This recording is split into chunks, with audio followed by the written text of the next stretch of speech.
Hi dear, hope you are staying safe and sound. This is NS Ali from Concept English Plus, जहाँ पे होती है learning entertaining through desi method. Welcome to the concept clearing session meant for the hard area learners. पूछा गया है till, until और up to का फर्क बताएं सर, इसमें क्या टेक्निकलिटी है. जी तो बिल्कुल इसमें टेक्निकलिटी है. टिल, अनटिल और अप टू, ये तीनों प्रपोजिशन जो है एंडिंग टाइम के लिए इस्तेमाल की जाती हैं. तो इनका एक एक करके फर्क जो है वो डिस्कस कर लेते हैं.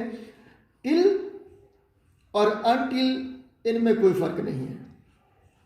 तो फिर ये दो लफ्ज क्यों हैं जी? तो इसमें एक स्लाइड से डिफरेंस है. टिल इनफॉर्मल और स्पोकन इंग्लिश में इस्तेमाल करते हैं और अनटिल रिटन और फॉर्मल कॉन्टेक्स्ट में इस्तेमाल किया जाता है. इनमें सिर्फ यही फर्क है.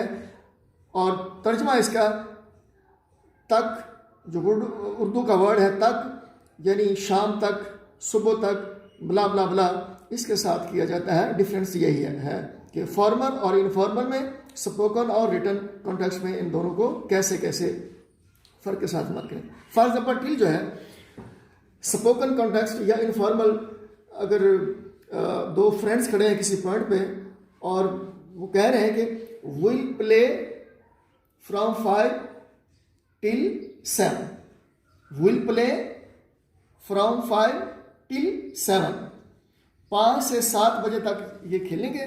तो एंडिंग टाइम जो है वो है 7. तो 7 के साथ टिल लगा, इसलिए लगा क्योंकि स्पोकन कॉन्टेक्स्ट है और इनफॉर्मल कॉन्टेक्स्ट है. नेक्स्ट इसी एग्जांपल को देख लेते हैं कि अनटिल जो है वो भी टिल के साथ रिप्लेस किया जाता है.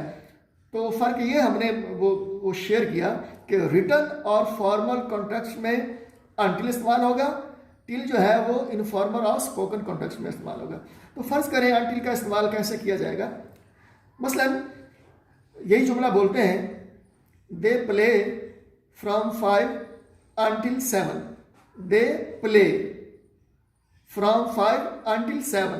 लास्ट टाइम हमने शेयर किया कि टिल 7 है और अब until 7 है. तो फर्क यही है कि now the context is written and formal and the previous one was the informal and the spoken one. तो एक फर्क तो इसमें ये रह गया जी.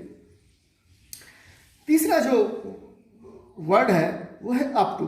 अप टू का तर्जमा भी उर्दू के वर्ड तक ही किया जाता है और ये भी एंडिंग टाइम के साथ इस्तेमाल होता है. तो फिर फ़र्क क्या रहा कि अगर ये तीनों एंडिंग टाइम के साथ इस्तेमाल होने, तो फ़र्क इनमें यह है कि टिल और अनटिल ये किसी भी टेंस में इस्तेमाल हो सकते हैं, प्रेजेंट में भी, पास्ट में भी, फ्यूचर में भी.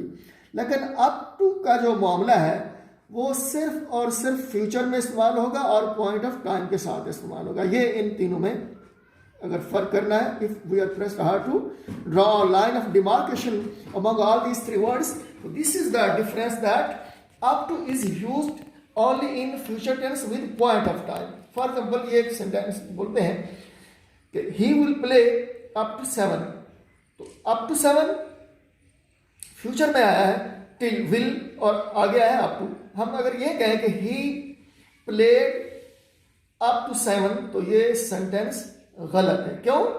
कि टेंस जो है वो पास्ट इस्तेमाल हो रहा है, जबकि हमने शेयर किया है कि we are bound to use up to in future tense only with point of time. So this was the difference between among 3 words. Next जो point वो बनता है वो ये बनता है कि up to जो है ये 3 चीज़ों को शो करता है. up to 3 चीज़ों का, मसलन टाइम को शो करने के लिए इस्तेमाल होता है, प्लेस को और डिस्टेंस को, दूरी के लिहाज से. मसलन अगर ये कहा जाए कि टाइम को ये कैसे शो करता है, तो हम कह सकते हैं कि she will come up to 7. She will come up to 7. 7 जो है ये टाइम है, फ्यूचर भी है, पॉइंट भी है. तो ये तीनों क्राइटेरिया जो है इस पर फिट है. तो नेक्स्ट जो हमने शेयर किया कि प्लेस के साथ भी अप टू इस्तेमाल होगा, टिल या अनटिल इस्तेमाल नहीं होगा. मसलन जुमला है कि he went up to Lahore. Lahore जो है ये प्लेस को शो कर रहा है, वो लाहौर तक गया. तो तक का तर्जुमा टिल या अनटिल से नहीं करेंगे, rather we are bound to use up to. तो नेक्स्ट जो पॉइंट है, डिस्टेंस के साथ भी अप टू इस्तेमाल होगा, टिल और अनटिल इस्तेमाल नहीं होंगे। For example, he can run up to 7 km, वो 7 किलोमीटर तक दौड़ सकता है। तो हमने अप टू इस्तेमाल किया क्योंकि 7 km जो है वो डिस्टेंस को शो कर रहा है। तो these are the slight differences which can be confused in spoken English. So how to speak correct and fluently? We must follow all these rules to be a fluent speaker. So hope the concepts regarding the topic are gonna to be clarified. फिर भी if there is any problem, any suggestion, please comment us. उम्मीद है आपको हमारी effort पसंद आई होगी। अगर पसंद आई हो तो प्लीज़ लाइक करें, शेयर करें, सब्सक्राइब करें। अगले ट्यूटोरियल में जल्द मिलते हैं। एक दूसरे का ख्याल रखिएगा। Thanks for watching us. Good luck. Bye.